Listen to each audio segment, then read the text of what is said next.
قرآن مجید ایسی کتاب ہے جو دلوں کی بیماریوں کے لیے شفا ہے۔ قرآن مجید اخلاق کی بیماریوں سے بھی نجات دیتا ہے، عقائد کی خرابیوں سے بھی بچاتا ہے، اور یہ کتاب انسان کو اخلاق سیئہ سے بھی بچاتی ہے۔ زندگی کے بارے میں انسان کو جو غلط فہمیاں لاحق ہو جاتی ہیں، یہ کتاب ان سے بھی نکالتی ہے۔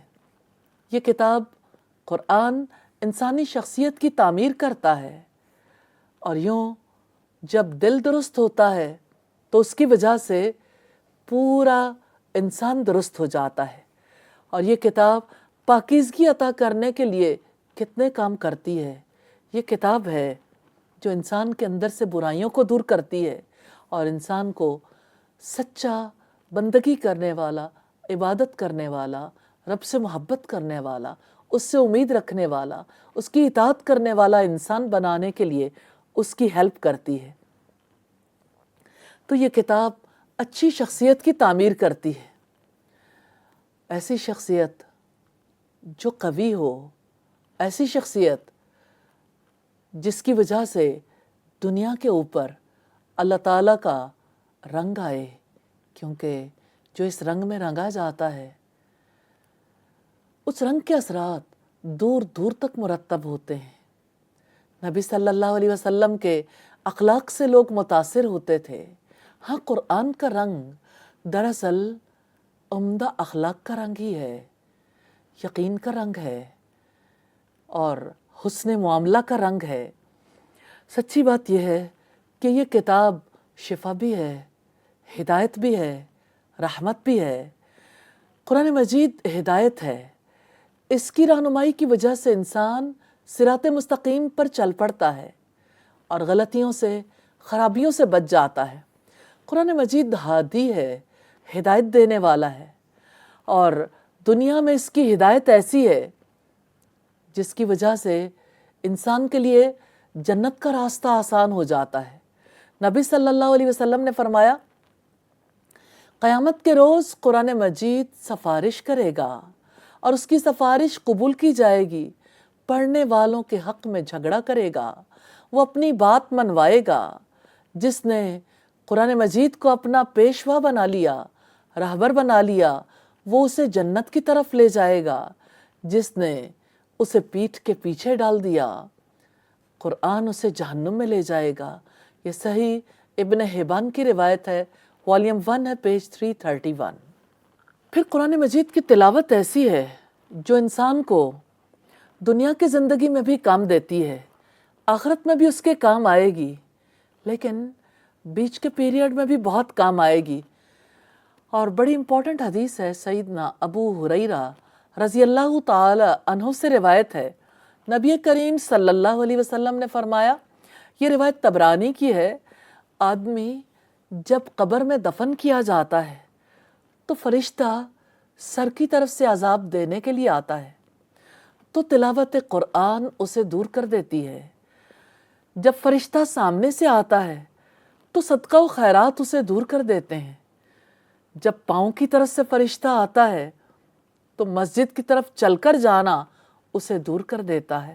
اس روایت سے ہمیں یہ پتہ چلتا ہے کہ قرآن حکیم کی وجہ سے اللہ کا عذاب دور ہو جاتا ہے، یعنی وہ وقت جب انسان بے اختیار ہو جاتا ہے، وہ وقت جب انسان کے عمل کا وقت ختم ہو جاتا ہے، اس وقت میں قرآن کے ساتھ گزارا ہوا لمحہ لمحہ کام آئے گا انشاءاللہ۔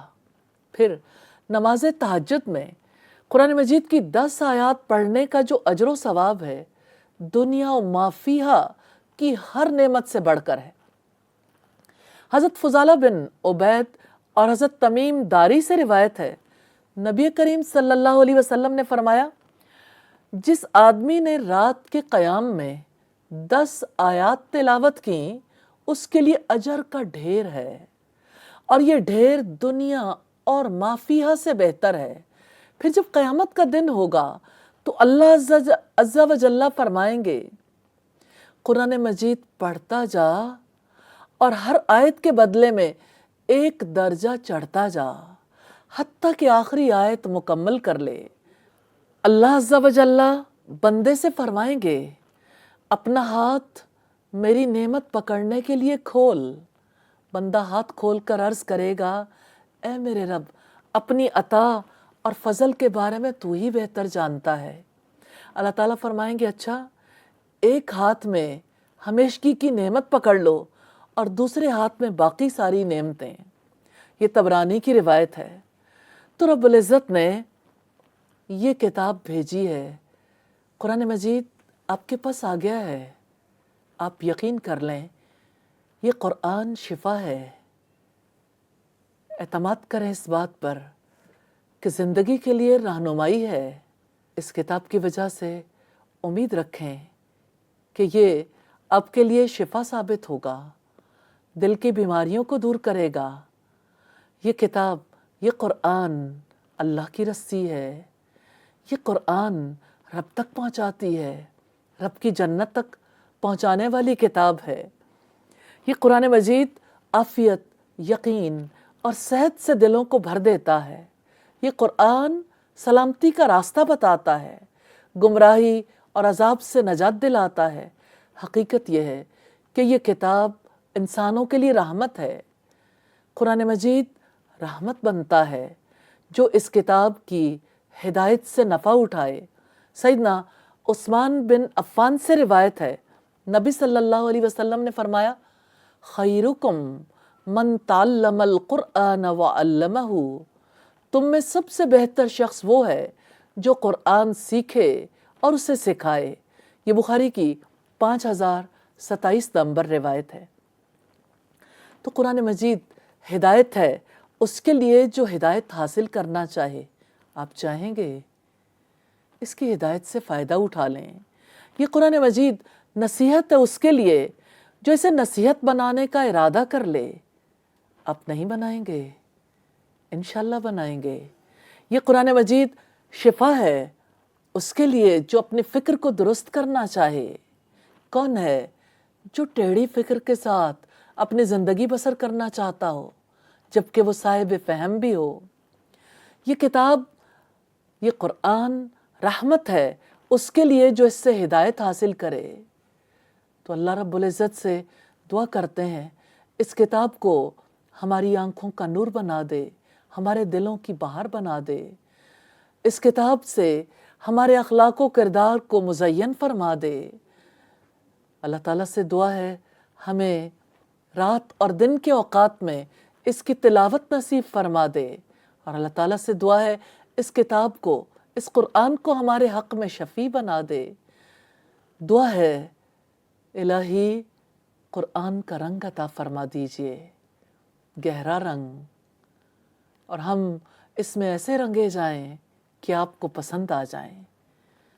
وآخر دعوانا ان الحمد للہ رب العالمین. سبحانک اللہم وبحمدک نشہد ان لا الہ الا انت نستغفرک ونتوب الیک. السلام علیکم ورحمۃ اللہ وبرکاتہ.